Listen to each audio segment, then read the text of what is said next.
Hello students, graph theory की video series में अब हम चर्चा करने वाले हैं क्रोमेटिक पार्टीशनिंग पर। इससे पहले हम चर्चा कर चुके हैं कि ग्राफ कलरिंग क्या होती है और क्या होता है chromatic number.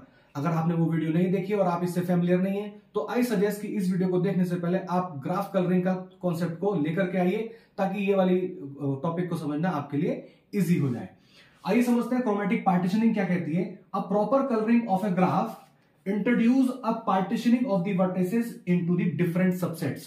This is called the partitioning यानी chromatic partitioning। मतलब क्या हुआ यहां पर कहने का, इससे पहले आपने देखा है कि ग्राफ को किस तरह से हम कलर करते हैं। जब हम ग्राफ को कलर करते हैं तो अलग अलग रंग कलर से उसको बेसिकली वर्टिसेस को कलर किया जाता है।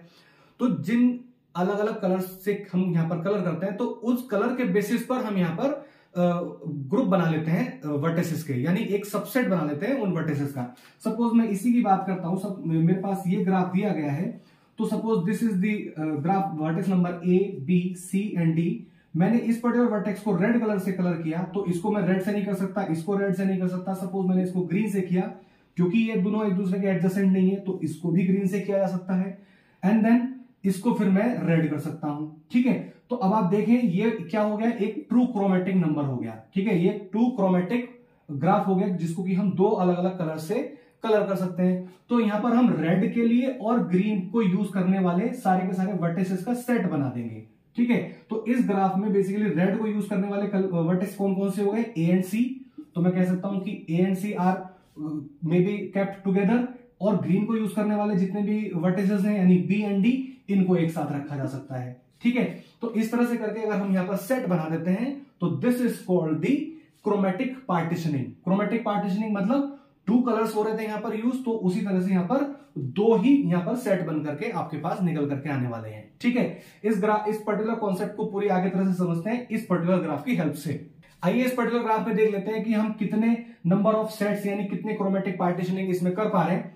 सपोज हमको यहां पर यह देखना है कि क्रोमेटिक पार्टीशनिंग के जितने भी मेंबर्स होंगे, यानी एक उस सेट में, यानी हम जो भी पार्टीशनिंग करके जो सेट बना रहे हैं, जो इसका सबसेट बनने वाला है, उसमें जितने भी मेंबर हैं यानी जो भी वर्टिसेस आ रहे हैं वो आपस में एडजेसेंट नहीं होंगे। ठीक है, एडजेसेंट नहीं होंगे तो इसके बेसिस पर मैं यहां पर कुछ असम्पशन बना सकता हूं या बेसिकली कुछ सेट को बनाया जा सकता है। जैसे कि सेट नंबर 1 अगर मैं ए को ले लूं और ई को ले लिया जाए तो A and E may be the two vertices जो कि एक दूसरे के एडजेसेंट नहीं है।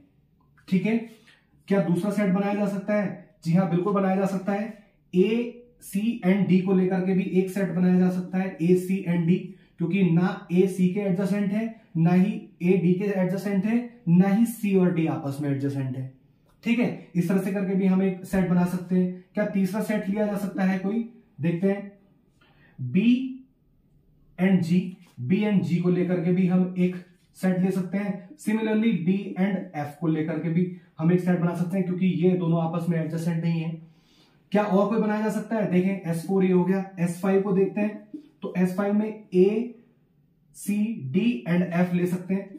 ए सी डी एंड एफ को भी अगर हमने ले लिया तो ए सी आपस में एडजेसेंट नहीं है, ए डी आपस में एडजेसेंट नहीं है, ना ही सी डी आपस में एडजेसेंट है, ना ही ए एफ के साथ एडजेसेंट है, ना ही सी एफ के साथ एडजेसेंट है, ना ही डी एफ के साथ एडजेसेंट है। ठीक है, तो एक ग्रुप ये हमारे पास ये बन के आ सकता है। और अगर मैं यहां पर एफ की जगह जी ले लूं तो यानी नेक्स्ट सेट यानी S6 में ए सी डी एंड जी अगर ले लिया जाए तब भी बात वही की वही है, क्योंकि ये भी जो मेंबर है यानी ये जो वर्टिसेस है ये भी आपस में एडजेसेंट नहीं है।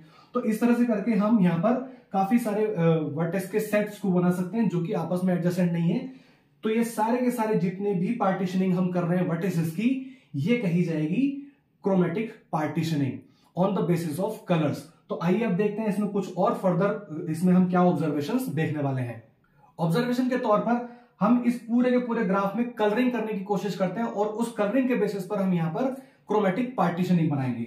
सपोज मैं यहां पर इसको कलर नंबर 1 से कलर कर देता हूं 1, तो मैं इसको भी 1 से कर सकता हूं, इसको भी 1 से कर सकता हूं, और इन दोनों में से किसी एक वर्टेक्स को मैं 1 कलर कर सकता हूं, क्योंकि ये एडजेसेंट नहीं है, क्योंकि इसके भी एडजेसेंट नहीं है, इसके भी एडजेसेंट नहीं है। सपोज मैं अभी फिलहाल इसको 1 करता हूं, ठीक है, तो जाहिर सी बात है इसको 2 कलर किया जाएगा। ठीक है, क्योंकि ये दोनों एक दूसरे के एडजेसेंट हो गए। अब देखिए ये एक ट्राइंगल आ गया है, कंप्लीट ग्राफ ऑफ 3 वर्टिसेस। इससे पहले हमने पढ़ा है कि K3 हमेशा 3 क्रोमेटिक होगा ही होगा। तो जाहिर सी बात है इस E को आप तीसरे कलर से ही कलर करेंगे। सपोज कलर नंबर 3 यहां पर यूज हो गया है।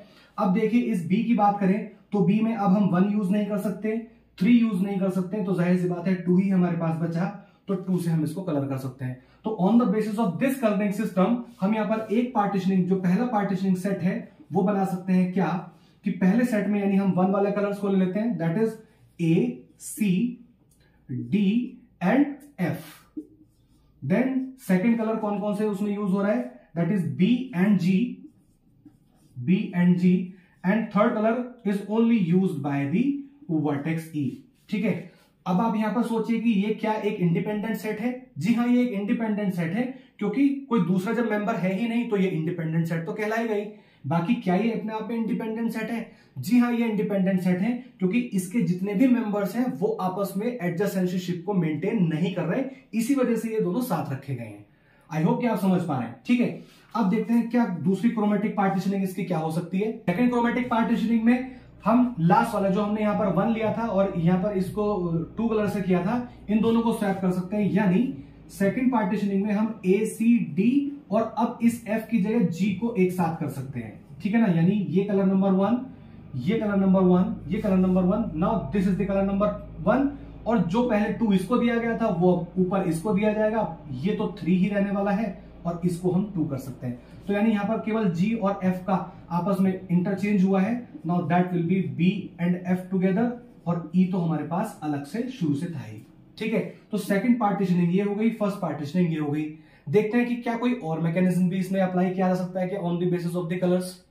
अब हम यहां पर ए और ई को एक सा नंबर देकर के देखते हैं। ठीक है, कुछ डिफरेंट ट्राई करना है, क्योंकि हमें यहां पर पार्टीशनिंग में हर एक पॉसिबल सेट को देखना है। ठीक है, सपोज मैं इसको 1 देता हूं, तो क्या मैं इसको 1 दे सकता हूं? जी हाँ, दे सकता हूं, क्योंकि ये दोनों एक दूसरे के एडजेसेंट नहीं है। लेकिन इससे पहले वाले एग्जाम्पल्स में हमने ई को वो वाला कलर नहीं दिया है जो कि ए को दिया था। इसका मतलब अब यहां पर ए और ई का एक सेट बन गया। जब ए और ई का एक सेट बन गया तो बाकी ई से तो इन सभी की एडजेसेंसीशिप है। ठीक है, तो यानी ना इसमें 1 आएगा, ना इसमें 1, ना इसमें 1, ना इसमें 1।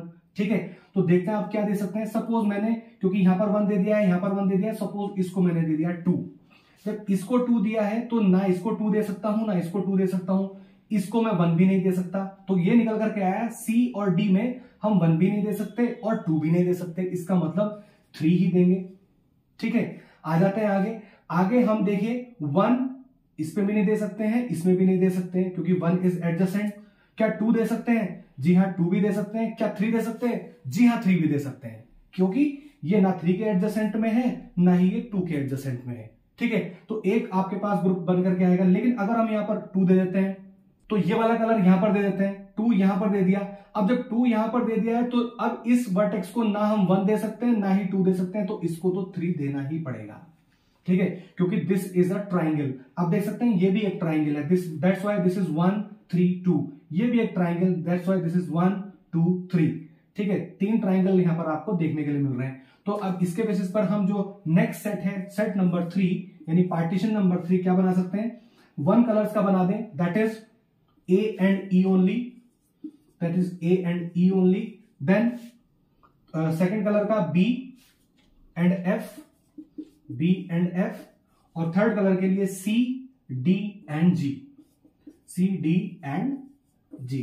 ये हम एक और पार्टीशनिंग कर सकते हैं। क्या कोई और पार्टीशनिंग कर सकते हैं क्या? इसमें ट्राई करके देखते हैं। आइए देखते हैं क्या फोर्थ पार्टीशनिंग इसमें लाई करेगी क्या कहीं। अब आप ध्यान से समझिए, अगर मैं इन दोनों नंबर्स को स्वैप कर दूं आपस में, ठीक है, इस 3 को मैं ऊपर ले जाऊं और इस 2 को मैं नीचे ले जाऊं। इससे पहले वाले एग्जांपल में भी आपने देखा था कि F एंड G को हमने स्वैप किया था। अगर हम इस तरह से कर दें इसमें भी, तो क्या कोई फर्क पड़ने वाला है? पीछे वाले जो एडजस्टमेंट हमने लिया है उस पर कोई भी फर्क नहीं पड़ने वाला। ठीक है, इसमें कोई भी एडजेसेंसीशिप में फर्क नहीं पड़ने वाला। तो इसमें हम कोशिश करते हैं क्या बनाने की। अब आप देखिए AE में तो कोई भी फर्क नहीं पड़ा, तो AE तो ऐसे का ऐसे ही रहने वाला है। B and F, now B and G का ग्रुप बन जाएगा, क्योंकि ये सेकंड कलर को रिप्रेजेंट कर रहा है। ठीक है, और थर्ड कलर के रिप्रेजेंटेशन में C, D एंड F यहां पर आ जाएंगे। तो C, D एंड F यहां पर इस तरह से ग्रुप के फॉर्म में आ जाएगा। तो आप देख सकते हैं G की जगह F आ गया है एंड F की जगह यहां पर G आ गया है। आइए देख लेते हैं कि इसमें और कितने पार्टीशनिंग हम यहां पर ट्राई कर सकते हैं। ठीक है, 4 पार्टीशनिंग तो ये हो गए। सपोज हम इन सबको हटा देते हैं ताकि नए कलर्स को फिल कर पाए फिर दूसरे सिरे से। ठीक है, सपोज अब मैं 1 कलर इसको देता हूं, 1 कलर इसको देता हूं। ठीक है, ये वाला हमने दे दिया है। नाउ हमें यहाँ पर क्योंकि कम से कम ट्राई करना है, यानी 3 कलर तो यहाँ पर लगने ही वाले हैं। 4 कलर हो जाएंगे तो बहुत ही बढ़िया बात है, लेकिन हमें 4 कलर वाली बात ही नहीं लानी, हमें क्योंकि कम से कम नंबर पर ट्राई करना है। ठीक है, सपोज मैं यहाँ पर 2 देता हूं, तो अब मैं इसको 3 ही दूंगा। ठीक है ना, क्योंकि ये वाला जो वर्टेक्स है ये एडजेसेंट हो गया 2 के साथ भी और 1 के साथ भी, तो इसको 3 दे दिया गया। जब इसको 3 दे दिया गया तो इसको 3 नहीं दिया जा सकता, 2 भी नहीं दिया जा सकता, 1 भी नहीं दिया जा सकता। इसका मतलब इसको 4th देना ही पड़ेगा, जो कि एक तरह से इनवैलिड केस हो जाएगा। आप समझ रहे हैं क्यों हो जाएगा? क्योंकि यहां पर मेरे ज्यादा कलर लग रहे हैं, मुझे तो कम से कम ट्राई करना है। और इससे पहले मैंने देखा है कि मैं इसको 1, 2 एंड 3 कलर से इजीली फिल कर पा रहा हूं, और उसके बेसिस पर हमने यहां पर पार्टीशनिंग बनाई भी है। तो इसका मतलब ये इसको लेकर के, यानी 4th कलर को लेकर के आगे बढ़ने का कोई कॉन्सेप्ट है नहीं। ठीक है, तो इस पर्टिकुलर ग्राफ को 3 पर्टिकुलर कलर से फिल किया जा सकता है, यानी ये पूरा का पूरा ग्राफ 3 क्रोमेटिक है, और उसके बेसिस पर यहां पर हम पार्टीशनिंग बना सकते हैं। आई होप कि आपको पार्टीशनिंग का फंडा क्लियर हुआ है। इस तरह से करके आप जो भी आपको ग्राफ दे रखा है उतने ही पार्टीशन आप इसके अलग अलग तरह से ट्राई करके बना सकते हैं। आई होप कि पार्टीशनिंग आपको पूरी तरह से समझ में आया। Thank you so much.